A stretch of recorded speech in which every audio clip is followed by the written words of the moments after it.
Good morning students. आज हम लोग स्टार्ट करने जा रहे हैं नया चैप्टर नंबर 4 क्वाड्रेटिक इक्वेशन। तो सबसे पहले हम जानते हैं कि क्वाड्रेटिक इक्वेशन होता क्या है।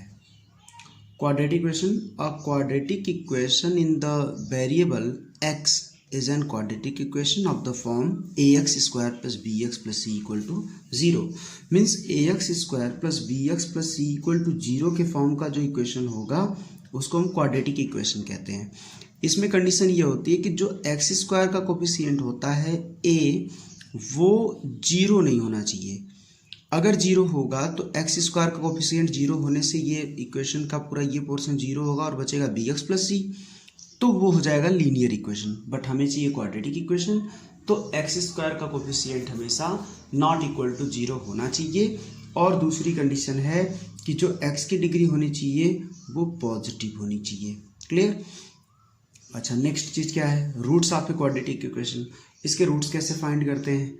हम इक्वेशन को सॉल्व करते हैं और सॉल्व करने के बाद जो एक्स की वैल्यू आती है उसी को हम कहते हैं रूट्स ऑफ क्वाड्रेटिक इक्वेशन। उसको हम रूट्स भी कहते हैं, उसे हम सॉल्यूशन ऑफ क्वाड्रेटिक इक्वेशन कहते हैं, उसे हम जीरोज ऑफ पॉलिनोमियल इक्वेशन कहते हैं। ठीक है, तो रूट होता क्या है कि जब हम इस इक्वेशन को सॉल्व करते हैं तो उसकी दो वैल्यू मिलती है।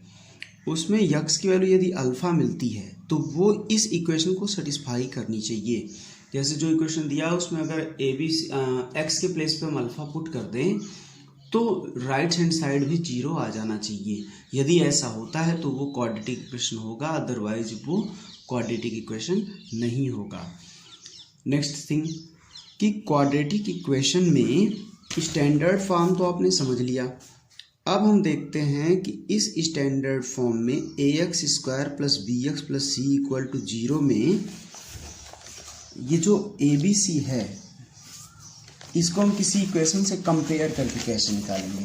क्लियर है? जैसे मान लीजिए आपका इक्वेशन हो जाए 3x square plus 4x plus 5 equal to 0। तो हमको अगर निकालना है वैल्यू तो हम क्या लिखेंगे?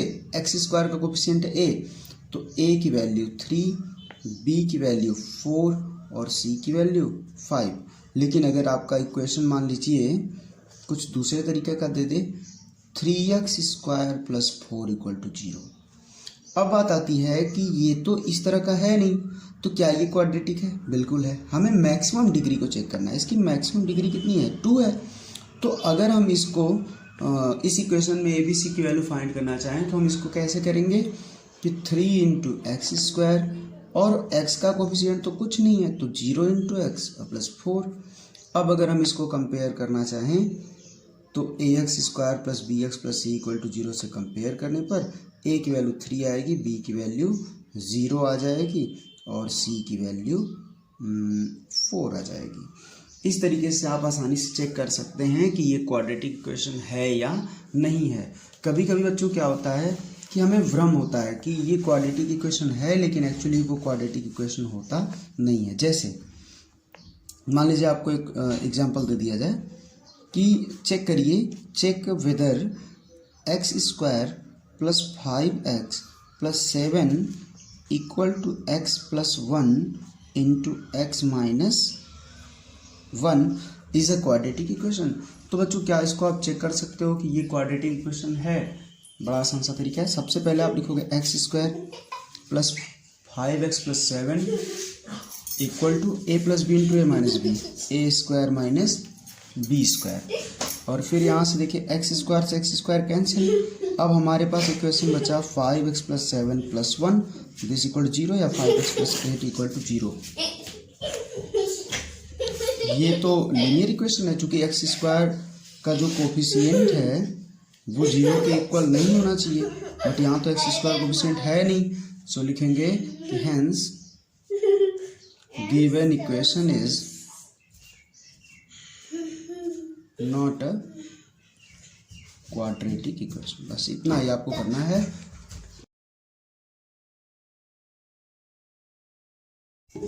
Now we are going to discuss about exercise 4.1।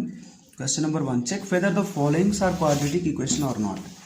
तो मैंने क्या किया, सबसे पहले हमें ये इक्वेशन दिया गया था x plus 1 whole square equal to 2 into x minus 3। तो बताइए क्या ये क्वाड्रेटिक इक्वेशन है? तो इसके लिए हम क्या करेंगे, कभी भी क्वाड्रेटिक इक्वेशन को डायरेक्ट नहीं बताते हैं, सबसे पहले उसको एक्सपेंड करते हैं।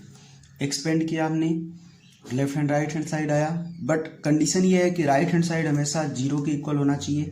तो जितने भी राइट हैंड साइड में उसको लेफ्ट हैंड में मैंने ट्रांसफर किया, +2x हो गया -2x, -6 हो गया +6, और फिर मैंने इसको सॉल्व किया, प्लस माइनस कैंसिल, x² + 7 = 0।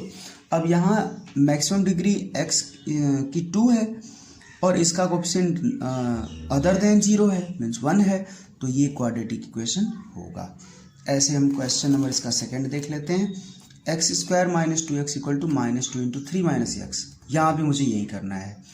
हम सबसे पहले इक्वेशन में मल्टीप्लाई करेंगे और उसके बाद सबको राइट हैंड साइड में ट्रांसफ़र करेंगे। ट्रांसफ़र करने के बाद हम चेक करेंगे कि इसकी मैक्सिमम डिग्री कितनी है, 2 है, और इसका कोएफिशिएंट अदर देन 0 है, इसलिए ये भी क्वाड्रेटिक इक्वेशन है। Hence the given equation is a quadratic equation. अब इसमें क्या होता है, जैसे हम एक क्वेश्चन और ले लेते हैं, एग्जाम्पल नंबर 7th। इसमें क्या दिया है, x + 2 whole cube = 2x × x² - 1। देखिए यहाँ पे तो 1 डिग्री दिख रही है, बट होल क्यूब होने की वजह से इसकी डिग्री हो गई 3। यहाँ पे 2x × x² है, तो ये भी मल्टीप्लाई करने पर होगा 2x³। तो अब हम इसको चेक करते हैं, a + b whole cube = a³ + b³ + 3ab × a + b, and 2x × x² = 2x³, और 2x में माइनस से मल्टीप्लाई किया तो -2x। अब हम इसको एक्सपेंड करेंगे, करने के बाद ये राइट हैंड साइड में जो है उसको लेफ्ट हैंड साइड में ट्रांसफ़र करेंगे = 0, और फिर हम इसको सॉल्व करेंगे तो x³ + 8 + 6x × x² 6 × 2 = 12x -2x³, इधर था ना प्लस, ये आया -2x³ और -2x इधर आया +2x³ = 0। अब हम इसको सॉल्व कर लिए, इतना आ गया। अब hence given equation is not a quadratic equation. क्यों नहीं है ये इसलिए नहीं है क्योंकि ये जो इक्वेशन दिया हुआ है वो ax² + bx + c = 0 के फॉर्म का नहीं है। तो इसी तरह से आप इसके बाकी क्वेश्चंस को भी सॉल्व करेंगे। उसके बाद पिछली क्लास में मैंने वर्ड प्रॉब्लम के कुछ क्वेश्चन बताए थे लीनियर इक्वेशन में, तो इसका जो सेकंड क्वेश्चन है वो वर्ड प्रॉब्लम से ही है। तो आप लोग उसको देखेंगे, ट्राई करेंगे, यदि आता है तो ठीक है, अदरवाइज नेक्स्ट क्लास में वो बताएंगे। और नेक्स्ट क्लास में ये भी बताया जाएगा कि किस प्रकार से क्वाड्रेटिक इक्वेशन को हम सॉल्व करते हैं। Thank you.